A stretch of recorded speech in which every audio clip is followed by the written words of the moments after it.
Bismillahirrahmanirrahim. Mehriban ve rahimli Allah namı bilen başlayman. Assalamu alaikum kanalim katnaşçıları, YouTube muhlisleri, Facebook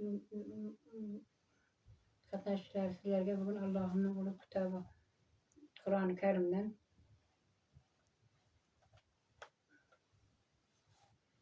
şerhler Müftü Şeyh Muhammed Yusuf Muhammed Sadık Muhammed Yusuf'un tefsirlerden okuyup vermektedir.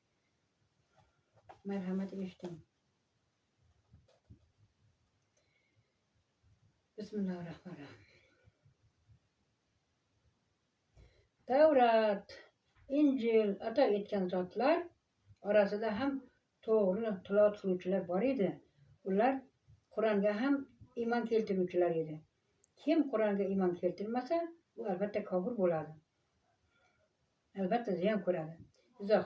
Yahudiylar, Nasroniylar Tevrat, İncil yaxshi o'qigani uchun Kur'an'a hem Rasululloh sallallohu alayhi vasallamga ham iman keltirganlar bor edi. Kim küfür keltirse eğer o aniq yutqazadi. Bakara surasi 121-oyat. Küfür keltirganlarga şu dünya hayoti juda ham ziynatli chiroyli ko'rsatdi. Hoya havasga tushdilar ular. Uzoq.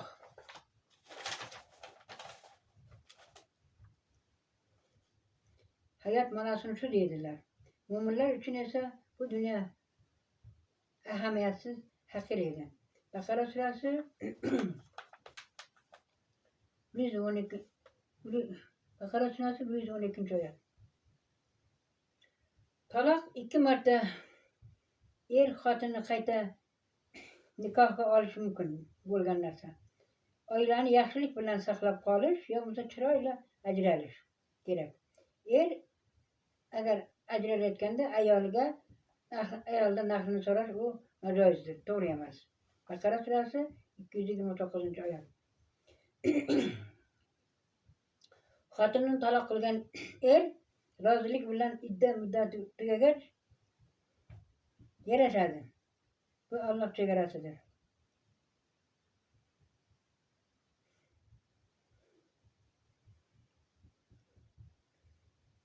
Izoh. Imom Termiziyning rivoyat qilishicha, Yasar singisini musulmonga berib, u musulmon bilan yashayotganda eri 4 taloq qilgandan keyin singisi qaytib bormadi. Shunda u musulmon kelib, qaytadan nikoh o'qib olib ketdi, o'zi kelib.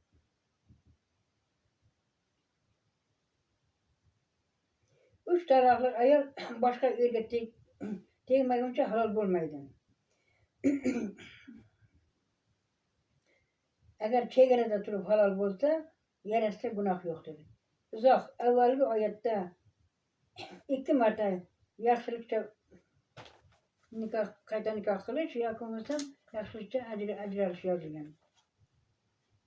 3 taloqda esa ayol erga tegib, eri vafot etsa yo taloq qilsa, yo eri vafot etsa yo taloq qilsagina u bilan qaytadan yarashish mumkin, qaytib uylanish mumkin. Bakara surasi 230-oyat.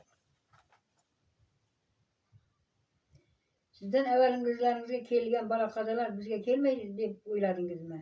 Jannatga kirmoqchi bo'ldilaringizmi? Alloh g'alabasi yaqin, ogoh bo'lingizlar, dedi Alloh. Uzoq. Oyatdagi bu savolni Rasululloh sallallohu alayhi vasallam musulmonlarga bergan. Ular islomga kirgan, haq kitobga amal qilgan, sirotga mustaqilda sobit turganlarga turishga uringanlar. Avvalgilarning tajribasizligi ve ishora qilinyapti. Qiyinchiliklar tortmay hech qachon jannatga kirib bo'lmasligini aytilmoqda. Baqara surasi 214-oyat. Azizlarim, sizlarga endi banalar hayat musatidandan bersam,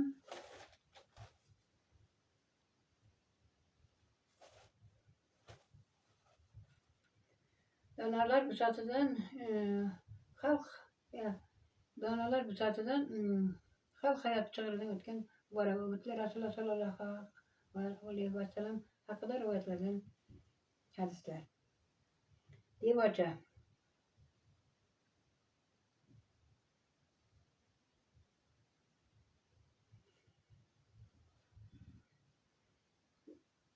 Hammaga do'st bo'lgan hech kimga do'st bo'lmaydi. Baxt shu narsaki, baxt iymon kalimasini aytib yurishda. Baxt yana ham katta baxt iymon kalimasini eng katta baxt iymon kalimasini aytib yurishda. Undan ham baland baxt iymon kalimasi uchun yashashda. Iymon kalimasini aytib jon berish eng katta baxt. Allohim sendan xayrli ishni so'rayman. Xayrlisiga rozi bo'luvchi iymon va xayrlini ajratuvchi farosat so'rayman. Xayrni ajratuvchi farosat so'rayman. Odamlar qiziqda, o'sib kamolga yetganga e'tibor qilmaydi. Xato qilib qulaganlarga e'tibor qiladi doim. Vaqt kelib shunday odamni uchratasanki, uning ko'zlarida senga taqdir qarab turgan bo'ladi. Do'st seni tushunishga haqiqiy do'st seni qachon tushunadi, u haqiqiy do'st bo'lsa.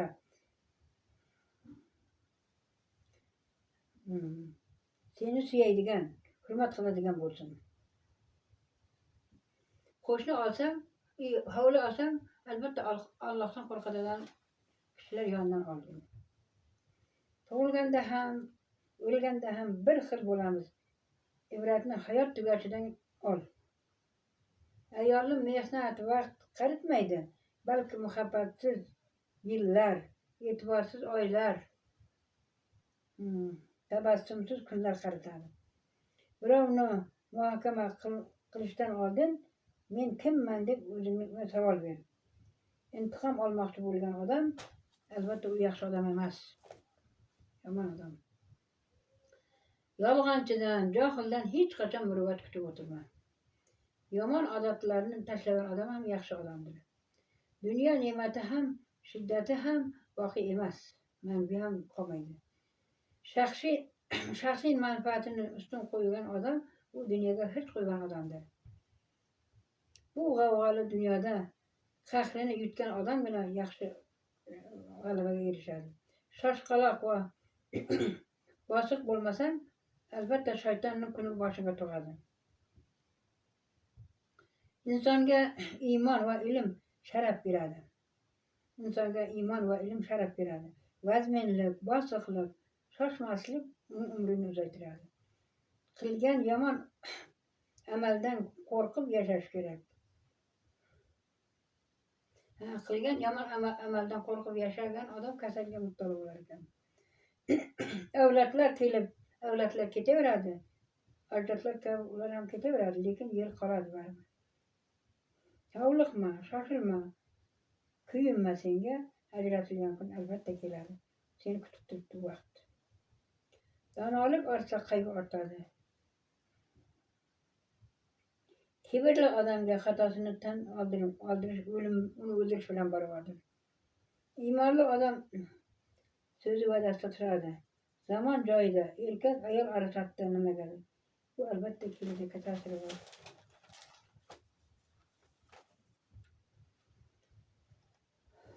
Yolg'on guvohlik beruvchi albatta uning joyi jahannam.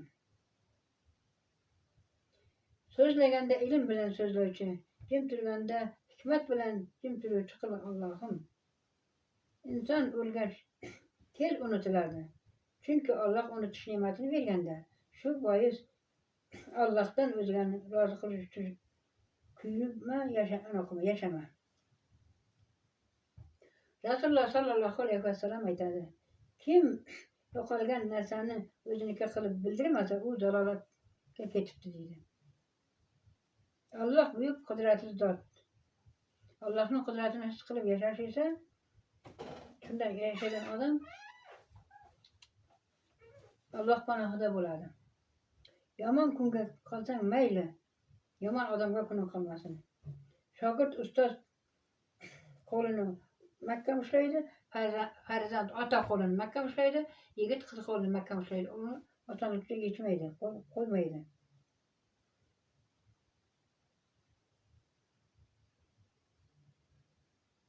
Sotqinni, xiyonatlarni kechirib bo'lmaydi. Dushmanni kechirish mumkin, chunki u tavba qiladi. Alloh bandasini yaxshi ko'rsa, tavba tadarruk qilish uchun balolar yuborib turadi.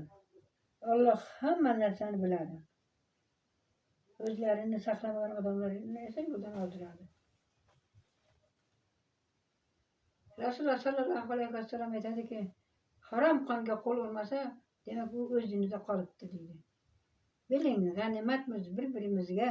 Dunyoda mehrdan kuchli narsa yo'q. Shirin so'z aytishdan to'xtamang aslo. Sizni bog'lab turgan mehr va diydor.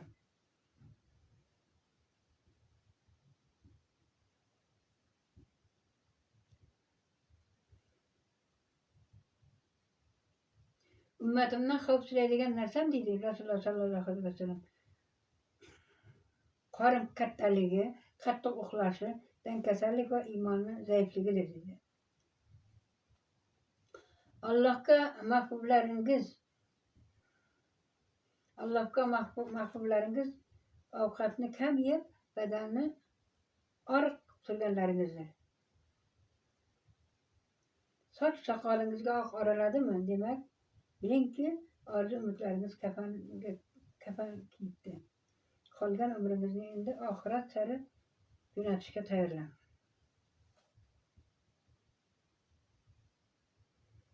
Kim vafot etsa-yu Alloh la ilaha illalloh, Allohdan o'zga iloh yo'q deb o'lsa, albatta bu joyi jannatdir.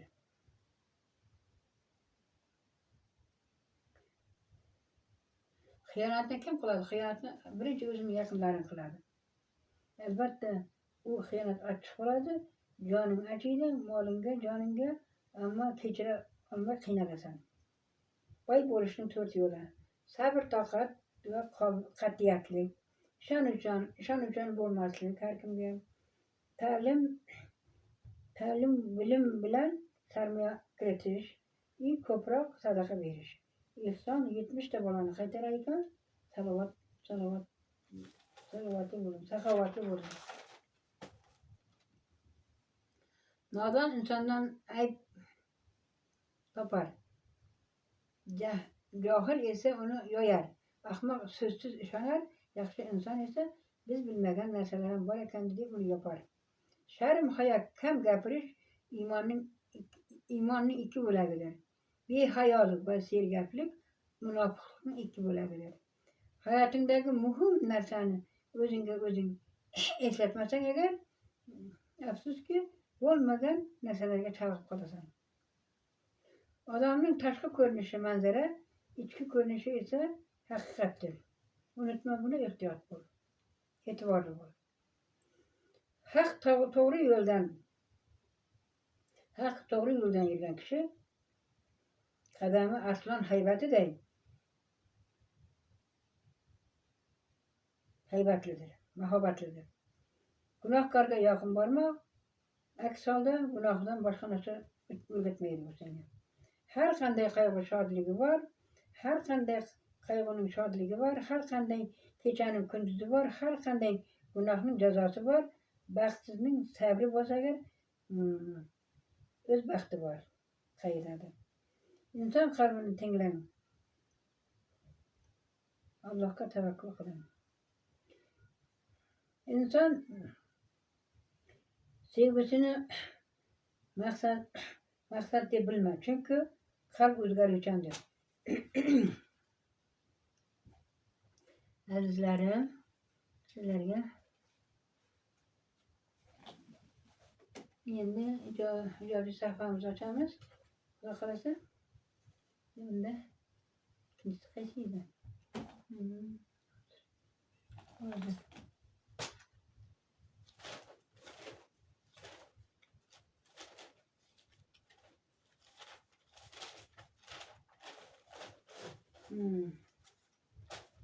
Rivoyat, sadaqa va duo. Bir boy qo'liga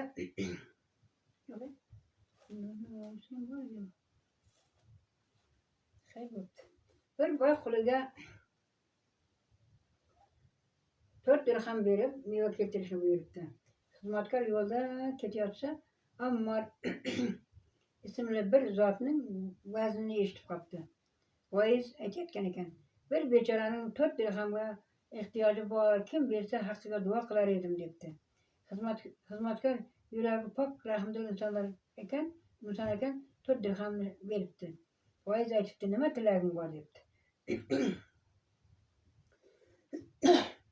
Xizmatkor aytibdi, men qulman, ozod bo'lishni xohlayman. Ikkinchisi, bergan pulim ko'p bo'lib qaytishni xohlayman. Uchinchisi, Alloh xo'jamga insof tavba bersin deyman.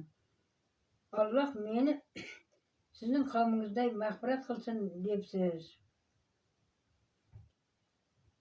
Qilsin, Alloh meni sizday mag'firat qilsin debdi. Voiz duo qilibdi.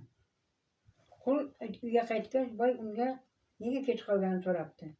Qul aytibdi, 4 xil duo so'ragandim. Boy uni qulluqdan ozod qilibdi. 4 dirham o'rniga 4000 dirham beribdi.